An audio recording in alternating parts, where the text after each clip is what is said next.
Pretty much the only options I had for ordering them was from China, California, basically China, and Michigan. Ugh. Oh, that hit me in the face. Got some different line to throw on these fuel hoses here. I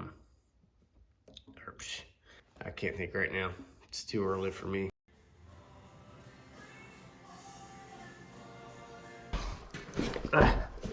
There's so much stuff everywhere. A little bit nervous, not gonna lie. So we've got a 1995 Yamaha FZR 600 here, the Genesis model, as it says right there. A couple reasons why I wanted this thing. One, because I love the dual headlight look on bikes. Two, because I could potentially, if this thing will not run for whatever reason, I could use this front end here to swap on the RD350. Supposedly, you're supposed to be able to just pop these things out, the fork tubes, and be able to slide them right in on the RD350s. Whether or not that's true, I guess I'm gonna find out if this thing doesn't run, but that would be really cool because we've got dual disc brakes up front here, mag wheel, and I believe I heard that you can also take the rear mag wheel to swap it right into the old swing arm for the RD350. Yeah, so those are some things we could potentially do with this if it does not want to run for whatever reason. But also, the styling of this bike is like, I like it. It looks almost just like the same style bike as the 80s RZ and RZ, UK Euro, I think they're still called RDs, but RZ 250 and 350s had a similar look to these bikes. So another reason why I like this thing. But got a big box of goodies here, as you can see. Tank here looks pretty freaking good. I mean, I didn't see any rust in there at all. So that is nice. And then also I popped a couple of the float bowls off of those carbs there while I was looking at it. And they looked good on the inside. The carb bodies themselves, they didn't have any corrosion or pitting or anything like that. So super happy. Gonna just try to clean out the float bowls the best I can, clean out the jets and all that stuff, and see if we can get this thing to fire off. But before I can do that, there's a little bit more work to do.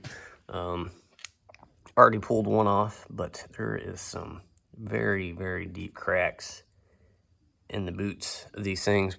They are super thick, but I don't want to chance it. So that reminds me, I need to run to Walmart, get some rubber epoxy for these intake boots. I'm going to take all these off here. I'm going to smear some epoxy all over the outside of them.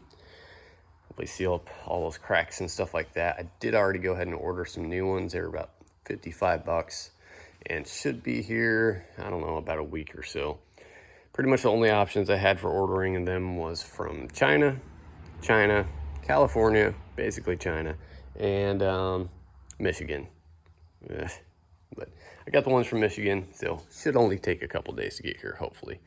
And well, it is a weekend, it's Saturday, so it may take longer than I'd like to wait for them, which is why I'm going to get epoxy. But I'm going to quit talking about it, get some work done on this thing, and I will be back soon. All right, I'm back from Wally World. Went ahead and took the intake boots off of there, cleaned up that little port or ports for the coolant, the pipes right here that go into the block. I forgot this thing does have a low pressure fuel pump. I believe it's probably like 5 PSI or something like that. And it's an external pump.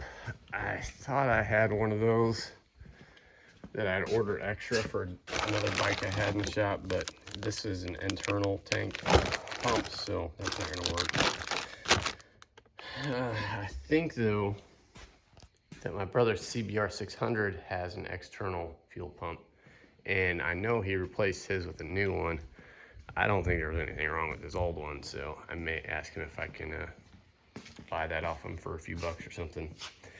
But yeah, I don't know. I may just go ahead and put 12 volts to that thing, test it out, see how it does. It may be fine, but that's where we're at right now. Oh, also, that epoxy, I went ahead and smothered a bunch of that all over these intake manifolds to fill in the gaps where all those cracks were.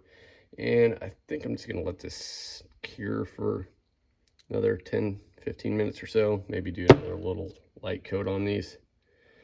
I mean, it's probably good the way it is now, but better safe than sorry. All right, gonna crack these things open.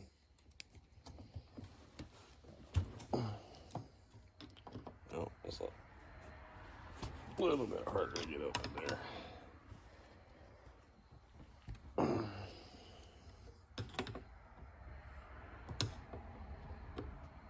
Get in the hole. Yeah, those other two carbs were pretty easy to get cracked open there. Those must be the ones that they had done previously.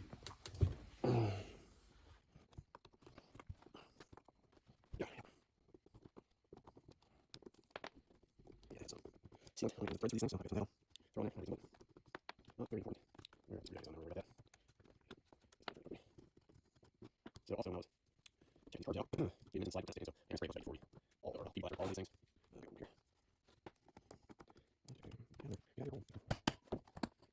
So also tells like that there's a credit on that one here. See over here is fall apart, really careful. These teeth here don't break. Might be hard and looks important to do so. Let's see, yeah,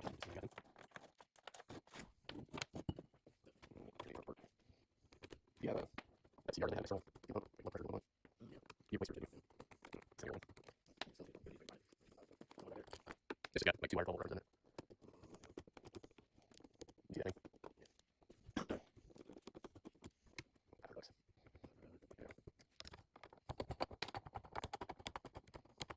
Yeah, I haven't tried that before, I think.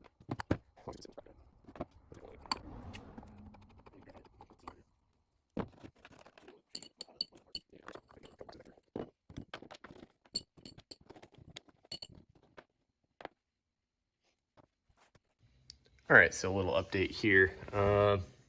Talked to my brother while I was taking the carb bowls off of that thing, and this is the fuel pump that he replaced on a CBR. So this one has the same exact style connector there as what's on the FZR's fuel pump.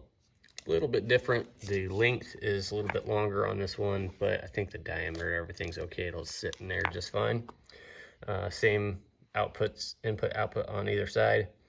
Also noticed that this fuel petcock, the little lever there, somebody apparently over torqued that thing, and because the lever just kind of screwed on there, I guess, but apparently somebody over torqued it. I do actually have fuel petcock that looks to be the exact same bolt pattern. May have to drill out those holes there possibly, because those look like pretty big screws, but gonna go ahead and replace that fuel petcock with this one here. This one should be just fine. We'll replace that fuel pump there.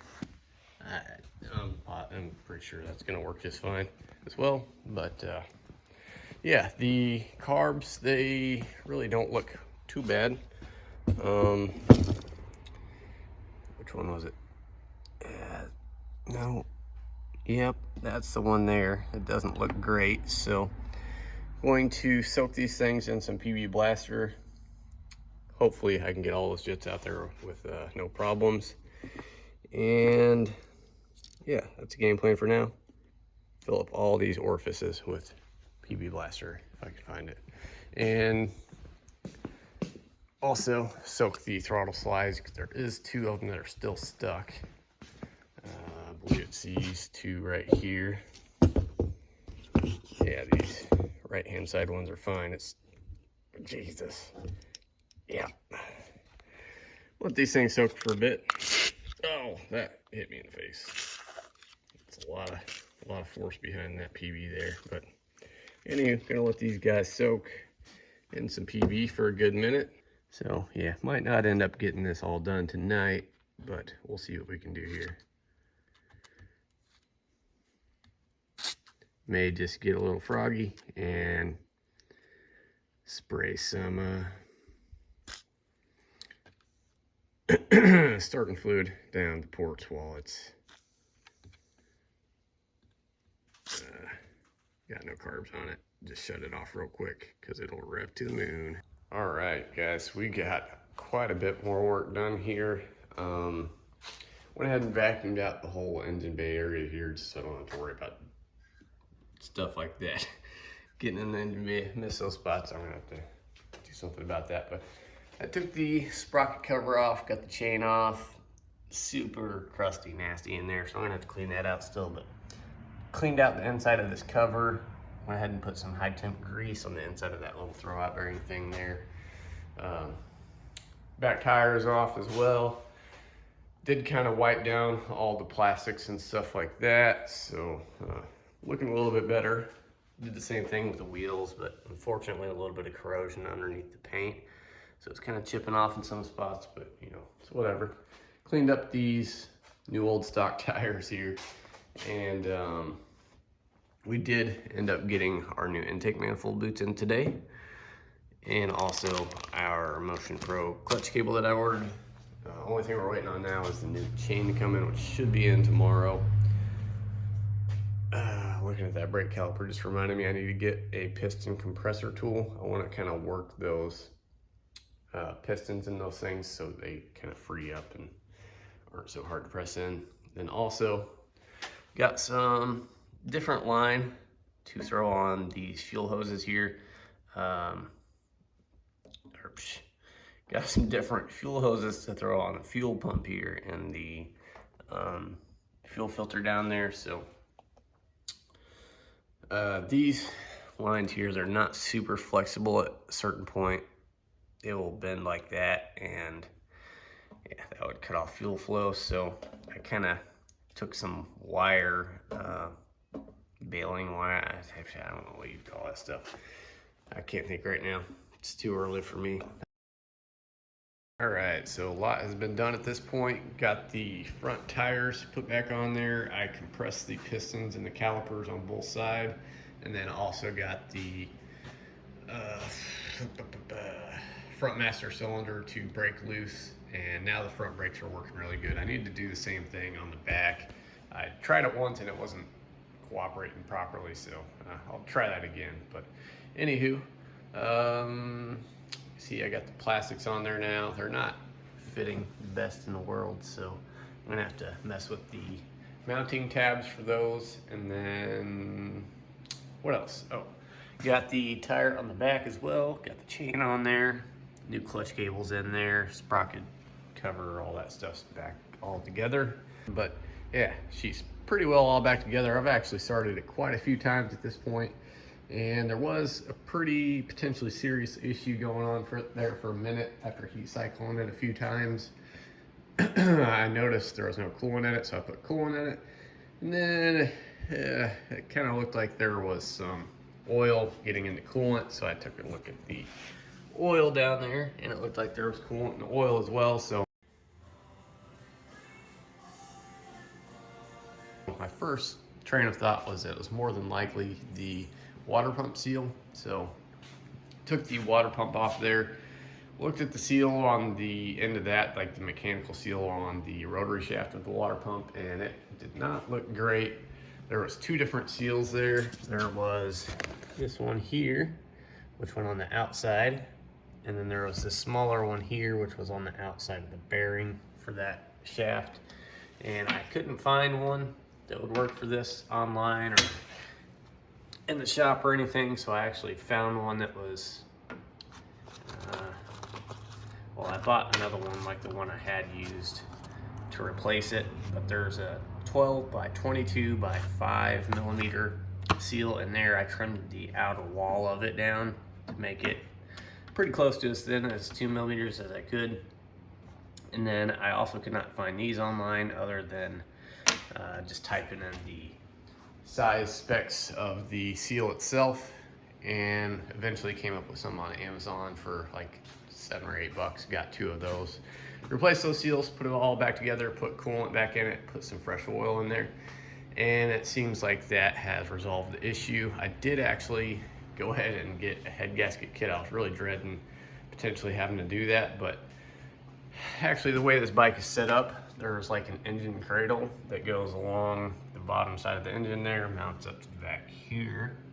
and really would not be super horrible to take the engine out of this thing. Obviously I have to disconnect all the cables and electrical components, and then just unbolt that. All the engine bolts are located pretty much on that engine cradle there, so it wouldn't be too bad to drop out of there, but for the time being, it'll just remain as is. There is a leak from the valve cover gasket, which comes in that kit that I bought. And then also this side cover right here, well, you can see some fresh oil there. So leaking a little bit of oil from that as well. So we'll have to take care of that. But yeah, she is starting. And as I said earlier, I did actually ride it around the yard a little bit. I'm gonna have to clean up the carbs a little bit more because I didn't clean out the pilot jets or the fuel mixture screw port. So I'll have to do that as well. But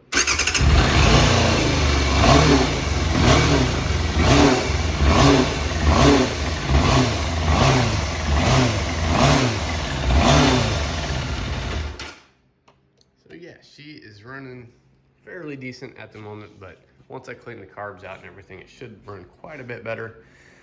So I think I'll also take off the intake boots and just throw a little bit of Yamaha Bond on the mating surfaces of those, and just, you know, to be 100% sure that those are seating properly. And yeah, I'll take the carb bowls back off, take the pilot jets out, clean those up real good, and also do the same thing with the mixture screw ports. But yeah, that's where we're at for now. So I'm gonna get back to work on this thing, try to get it all ready for a test ride tomorrow, and I'm gonna have to mess with those plastics on the side fairings, try to get those mounted up properly. But yeah, that's where we're at. All right, so we've got the bike out now. You can see I kind of got it naked at the moment. I took the side fairings off there because I was gonna take it on a ride earlier, but I developed a little bit of a fuel leak. As soon as I pulled it up to here, it started leaking fuel. So that kind of sucked. But anywho, I'm gonna go ahead and take this thing down the road. I'll probably do a couple laps around the yard here. Check, make sure the fuel's not leaking still. So far I've ran it a couple times and it's not leaking at the moment, but yeah, just gonna do a couple little laps around the yard, see if it leaks any fuel. If it is good after that, then I'll take it down the road real quick and see how it does there. But yeah, a little bit nervous, not gonna lie. So let's take this thing down the road, see how it does.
One more time. Fuel leak seems to have gone away after adjusting the float level. Definitely need some work on the brakes, but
Yeah, she's dripping oil pretty good out of that cover there. I don't know if that would be crank sensor or what, but I'll have to look into that. I got that one gasket seal kit coming. Okay, no fuel leak. That's what I'm most concerned about. Yeah, so get this thing back in the spot.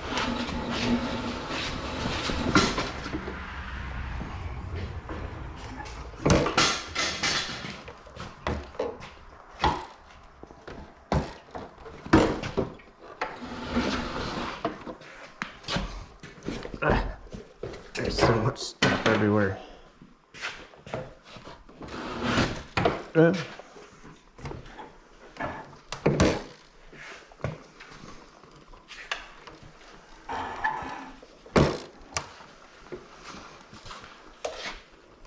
Okay, now that that's settled, yeah, I'll have to do something about that oil leak there. Obviously, said I'm not too sure if that would be the crank seal or what. Hopefully that kit that I've got will have crank seals with it. I'm not 100% sure if it does or not, but yeah, it's one thing I don't like about sport bikes is zero turn radius with the steering.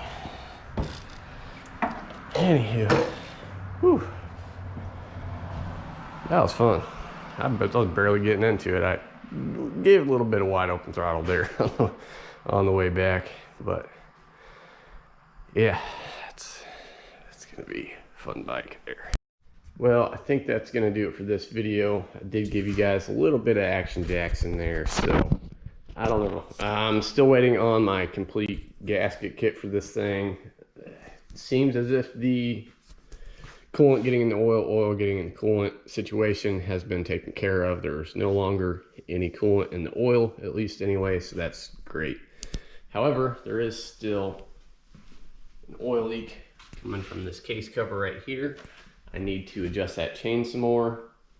Definitely gonna have to work on the brakes some because, well, I believe there's just air in the lines on the front brakes, and then the back brakes, either the master is locked up, the plunger in it is locked up, or I just need to work the piston some more. I'm not 100% sure on that one yet, but I will address those issues a little bit later. I'm freaking hungry as heck right now. I've only ate once today, but anywho, yeah, going to come back with this thing at a later date for you guys. I hope you guys enjoyed this video as much as I have. I know there was a lot of talking in it, not as much working as I planned on putting in it, but my GoPro is still having issues. It's really hard to get video from my phone onto my PC because it's a Windows PC and I got an Apple iPhone. But anywho, yeah, hope you guys liked the video. If you did, please hit the thumbs up. That helps me out a lot. If you have any questions, comments, or concerns, leave those down below. And if you feel like I earned your subscription today, go ahead and smash on that sub button down there, and I'll see you all in the next one. Peace.